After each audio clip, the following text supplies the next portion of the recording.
네, 오늘은 4페이지 용해도 부분 들어가도록 하겠습니다.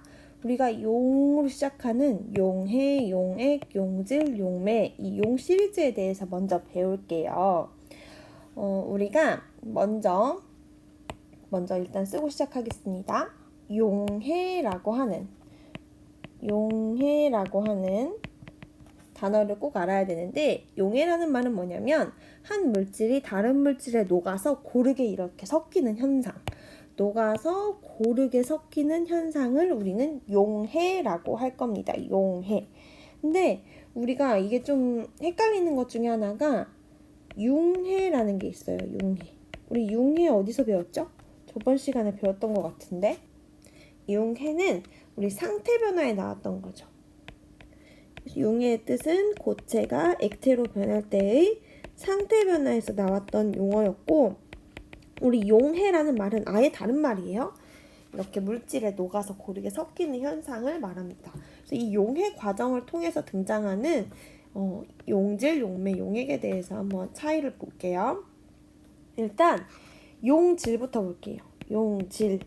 우리가 다른 물질에 녹아드는 그런 물질, 녹는 물질을 우리는 용질이라고 할 거고요. 녹여주는, 녹이는 물질을 용매라고 할 겁니다. 대표적으로 물이 있어요. 그 다음에 용질과 용매가 고르게 잘 섞여 있는 그 상태를 우리는 용액이라고 할 거예요. 자, 그래서 용질과 용매를 섞어서 용해 과정을 거치게 되면 이제 용액이 탄생하게 되는 거죠. 자, 그래서 다시 용질과 용매를 더해서 용해 과정을 거치면 용액이 된다. 그래서 우리는 이렇게 용질과 용매가 섞여 있는 거, 이 용액은 바로 혼합물이 되겠죠. 물이 됩니다. 혼합물. 예를 한번 들어볼게요. 예를 들면 아마 여러분들이 기억하기 좀 더 쉬울 것 같아요. 용질의 대표적인 예로 소금이라고 해볼게요. 소금이 물에 녹아요. 물이 소금을 막 녹여줘요. 그래서 얘가 소금물이 돼요. 이런 느낌? 또 우리가 흔히 먹는 우유에 제티가루를 탔어요. 그랬더니 초코우유가 됐어요. 이런 느낌이에요. 이해됐죠? 그래서 이때 용질은 소금이나 제티가루 같은 것들, 그 다음에 용매는 물, 우유처럼 녹이는 물질, 그 다음에 용액은 소금물, 초코우유 이렇게 다 섞여있는 혼합물을 의미합니다. 이해됐죠? 두 번째는 포화, 불포화, 과포화입니다. 요것은 우리가 포화라는 개념을 먼저 알아야 되는데, 우리 이걸 생각할 때 선생님은 우리 이런 말 쓰죠. 햄최몇 이런 말 쓰죠. 알아요? 햄버거 최대 몇 개 먹을 수 있는지 이걸 생각하면 돼요. 자, 볼게. 자, 물에 설탕이나 소금을 딱 넣어줘요. 근데 처음에 넣었을 땐 잘 녹아. 그러다가 계속 한 숟갈, 두 숟갈, 세 숟갈, 네 숟갈 계속 넣다 보면 어느 정도까지 녹다가 더 이상 녹지 않고 이제 결국엔 바닥에 가라앉게 되거든요. 즉, 뭔가 녹을 수 있는 용질의 양이 한계가 있어요. 한계가 존재한다. 이 한계점을 우리는 포화라고 합니다. 그래서 우리가 먹을 수 있는 양은 정해져 있다는 거예요. 그래서 우리가 더 이상 못 녹을 만큼 최대로 먹은 거, 우리 햄최몇 생각하라고 했죠. 햄최몇 이거 생각하면 돼요. 그래서 이때를 우리는 포화 용액이라고 부릅니다. 더 이상 먹을 수 없을 만큼 최대로 먹은 거. 그 다음에 아니 더 녹을 수 있어. 아직 배 안 불러. 더 녹을 수 있어. 이런 상태를 우리는 불포화 용액이라고 해요. 그 다음에 용매가 녹일 수 있는 양보다 더 많이 녹아 있어. 내가 실제로 가능한 양보다 더 많이, 최대보다 더 많이 녹아 있어. 그래서 막 가라앉았어. 이럴 때 우리는 너무 과식했네. 과포화 용액이라고 합니다. 그래서 이 차이를 알고 있어야 돼요. 한번 예시를 들어볼까요? 어떤 사람이 있었어. 선생님이 얘랑 이렇게 3명의 학생들한테 햄버거를 사주겠다고 간 거예요. 그래서 너 햄버거 최대 먹을 수 있는 햄채몇이 몇 개니? 또 얘는 2개 먹을 수 있대요. 얘는 하나 먹을 수 있대요. 얘는 3개 먹을 수 있대요. 자, 그래서 선생님이 햄버거를 하나씩 준 거예요. 이렇게. 자, 햄버거 하나씩 먹으렴. 햄버거. 이렇게 하나씩 준 거야. 자, 하나씩 딱 줬을 때 지금 이 첫 번째 친구 배 불러요? 안 불러요? 나 아직 안 불러. 나 불포화야. 아직 배 안 불러. 얘 어때? 나 지금 딱 배불러. 저 이제 포화 됐어요. 얘는?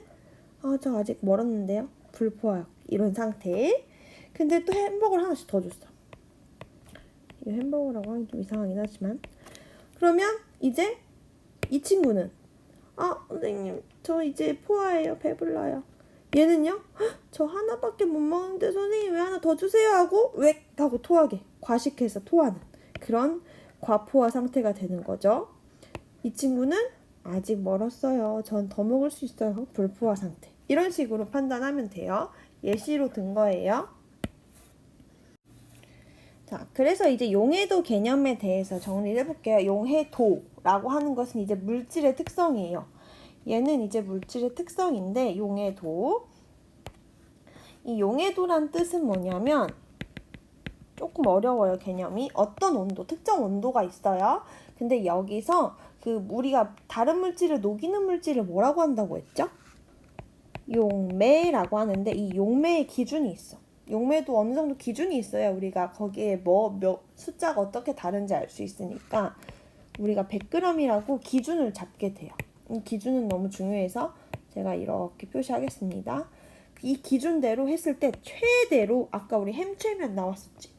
최대로 녹을 수 있는 녹는 애를 뭐라고 했지? 용질.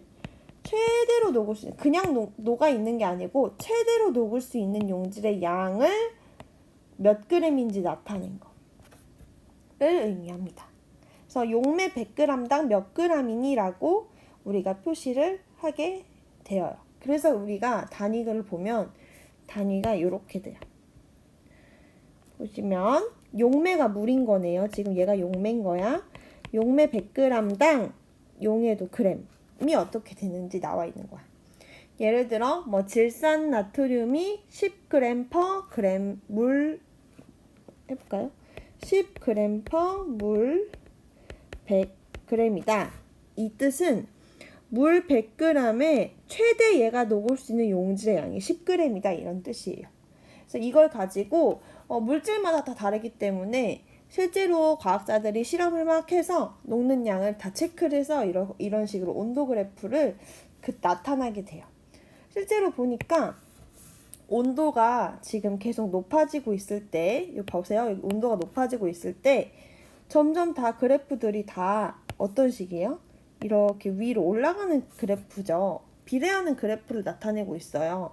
이게 무슨 뜻이냐면 높은 온도에서 녹이니까 녹는 용질의 양도 최대로 녹을 수 있는 용질의 양도 점점 거의 커진대. 물론 이 염화나트륨은 크게 변화가 없긴 하네요. 그쵸? 20도일 때나 100도일 때나 크게 녹는 양이 다르지 않지만 질산칼륨 이런 거는 엄청 차이가 크네요. 이렇게 나타낼 수 있어요. 그래서 이 용해도는 같은 온도랑 같은 용매 안에서도 물질의 종류마다 달라요. 온도랑 용매 조건을 같이 해도 물질마다 다르기 때문에 이것도 물질의 특성이라고 보는 거야.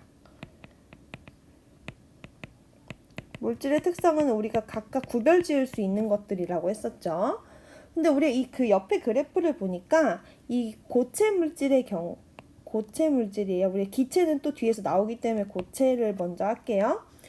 고체 물질의 용해도는 대체적으로란 말은 100% 다는 아니야. 예외도 있긴 하지만 대부분 다 온도가 높아질수록 점점 많이 녹는, 증가하는 형태. 얘가 올라갈수록 이렇게 증가하는. 지금 그래프를 봤을 때 온도랑 용해도 그래프가 있다면 아까 선생님이 주황색으로 표시한 것처럼 이렇게 비례하는 이런 형태를 보이는 게 특징이라는 거죠. 너무 중요해서 여기도 표시할게요. 대체적으로 온도가 높아질수록 증가하는 형태를 보여요. 고체인 경우 그렇다.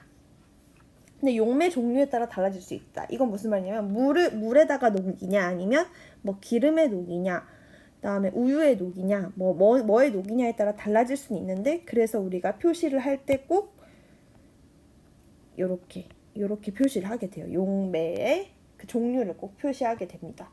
즉, 용해도를 나타낼 때 온도랑 용매 종류는 표시를 해야 된다. 이렇게 달라지기 때문에 여기까지 우리가 배우고 미니 퀴즈 한번 풀게요.